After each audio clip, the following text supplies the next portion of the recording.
Hey guys, welcome to episode 7 of the Shark and Pixel Show. This is Pixel What's up, Sandwich, guys? AC Card Shark back again. and today we're going to be doing our top 5 systems of all time. And this is not our handheld systems. This is all hook 'em up to the TV, old school systems. Rocking it old school. That's right. So let's get this cracking. What do you have at number 5? That was the original Xbox at number 5, and Nice.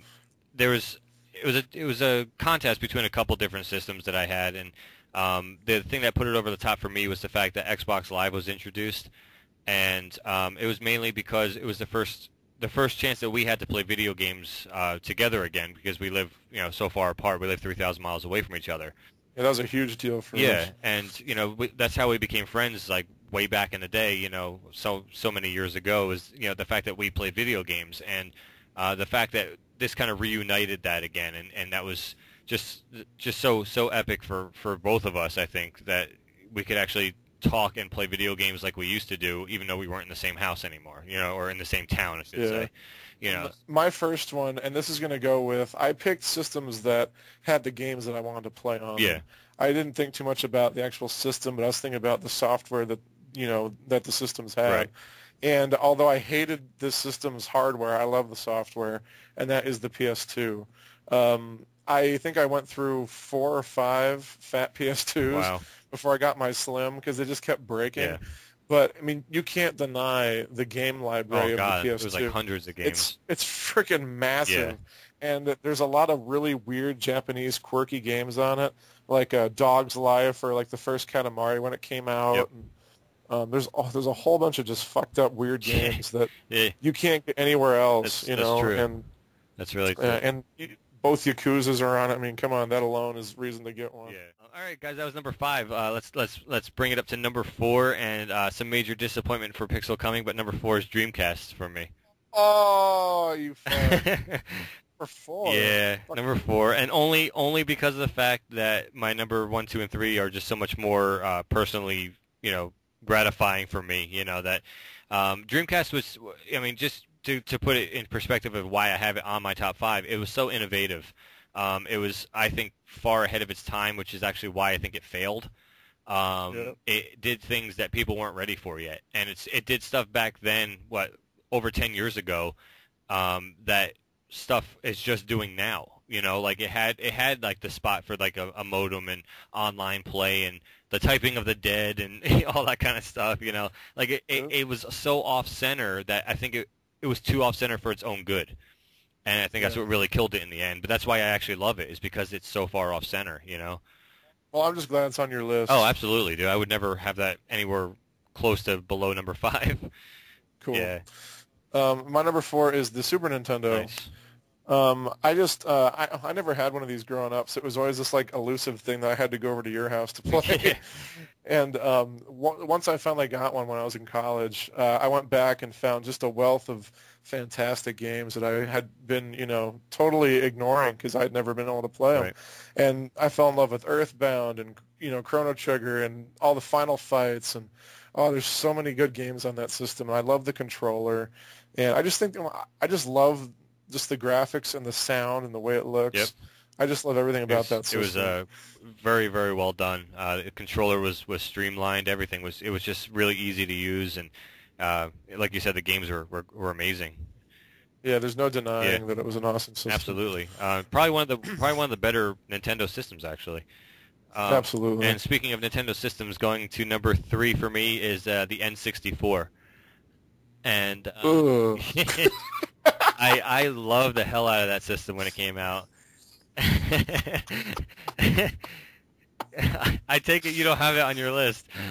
Fuck no, I hate that fucking system. I love that system. And oh my God. it was mainly for the fact that there was a lot of games that I really loved on it. Harvest Moon 64, GoldenEye. I really enjoyed Super Mario 64, Mario Kart 64, like all of those games that came out, and it was like one of the first like the 3D that Nintendo did, It's not that funny. Dude, the controller is like a three-sided dong. But the controller looks like a huge dong. But oh God. no, the controller was definitely an epic fail. But then again, the Dreamcast controller is epically huge too, though. So What? I don't like the Dreamcast controller at all, dude. Oh, I like I it. can't stand it actually, Anyway. but yeah. So I mean, I just remember it being so innovative when it first hit the stores. I remember seeing it in Walmart for the first time, like where you could play it. They had it set up like with Mario 64, and back then I wasn't on top of things like I am now, like what's coming out next kind of thing, and I didn't Yeah. know what it was, and I was the same way. Yeah, I saw it at, like, yeah, Blockbuster. I Right. saw it just hanging out, and some little dude, this little dude was playing Mario 64, and I'm looking at Mario 3D, like open world and everything, and I was like, I looked at my dad, and I was like, what is that? Because I agree. Yeah, I was the same oh my way. god, and I was just blown away by it. And then Wave Race was gorgeous when it first came out with the water and everything, Yeah, and that's true. yeah, I mean, it was just such a big jump up from the 60 or the 16-bit Super Nintendo that it was just it was just huge for me. It was just like an epic jump in technology as far as I was concerned on that. Yeah, I agree with that. I mean, yeah, seeing Mario in 3D was a big Yeah, deal. absolutely. My number three was the NES. This was like the thing that I was saving up pennies for when I was little because my parents wouldn't buy us one, and I just all of my fondest childhood memories are with sitting with my brother or you. Just playing the Yeah. NES and just relaxing, and once again, the games were undeniable. Yeah. I'm Yeah, actually shocked that you have it at three. I thought that was your number two, honestly.